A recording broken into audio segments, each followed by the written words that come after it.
Good morning, I'm Lindley Fraley. Thank you very much for having me here. It's an honor to be here to speak about the Affordable Care Act.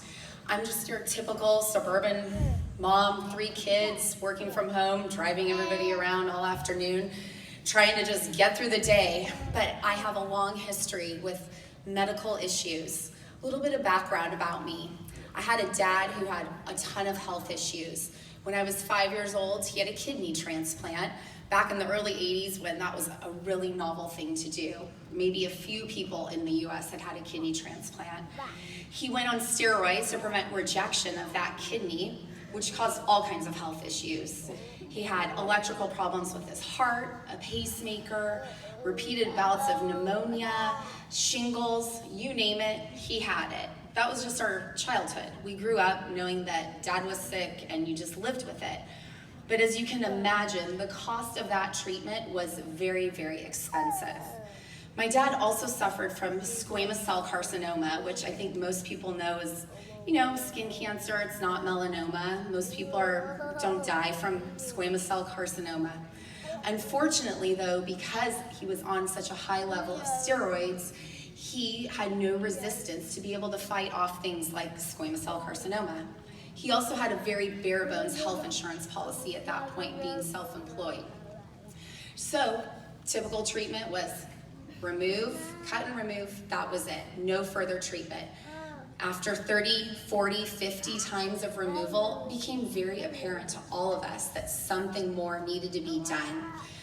Eventually, we were able to get him transferred to my mom's health insurance because he'd already reached a lifetime cap and nothing else was offered to him. Once we got him transferred to my mom's health insurance, he was able to get radiation, but that led to radiation poisoning. Eventually, he passed away shortly thereafter. Just another victim of the healthcare system. It was kind of an accepted fact at that point.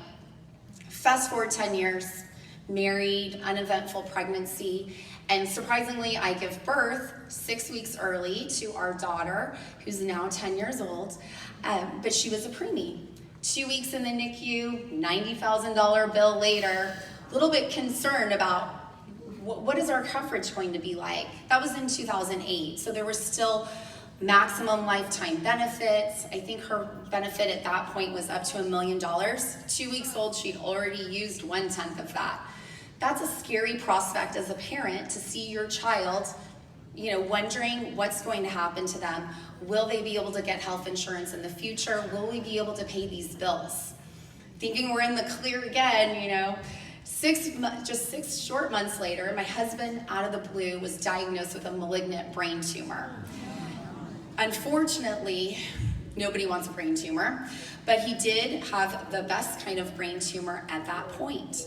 So he was able to get surgery, no further treatment, but the bills coming out of there, UCLA, great institution. He had a wonderful surgery, has a wonderful surgeon there, but another $100,000 and keeps racking up.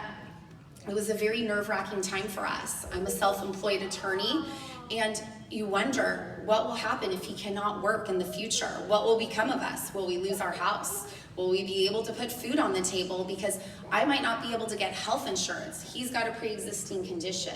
My daughter now, as a preemie, is considered to have a pre-existing condition. You have anything, a headache, that's a pre-existing condition. It really limits you. We were very, very nervous about our future.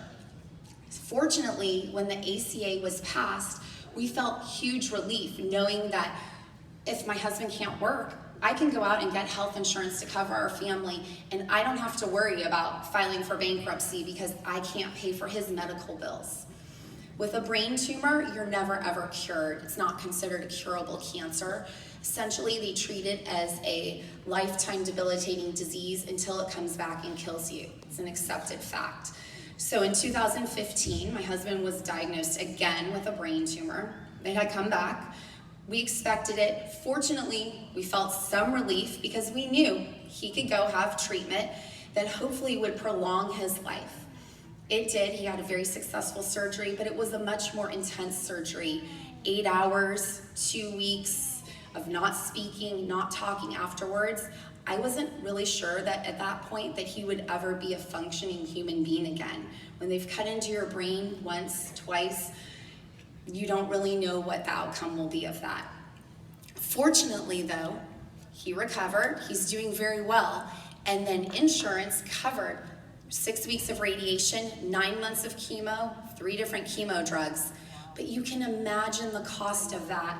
Radiation bill, we got the EOBs, $100,000. The drugs, the chemo, $250,000. I mean, he is well over his lifetime maximum now. The ACA is so important to so many people, everyone here. This story is not just about me, it's about all Americans. It's about my sister-in-law, Sister Jill, who was just diagnosed with a very aggressive form of breast cancer and is being treated with experimental chemotherapy. It's about my friend Heidi, who also was just diagnosed with breast cancer and has to be on chemotherapy for 10 years. The costs are excessive. I'm here to tell you that I care about Americans, and that's why I will be voting for all Democratic candidates this fall. Thank you.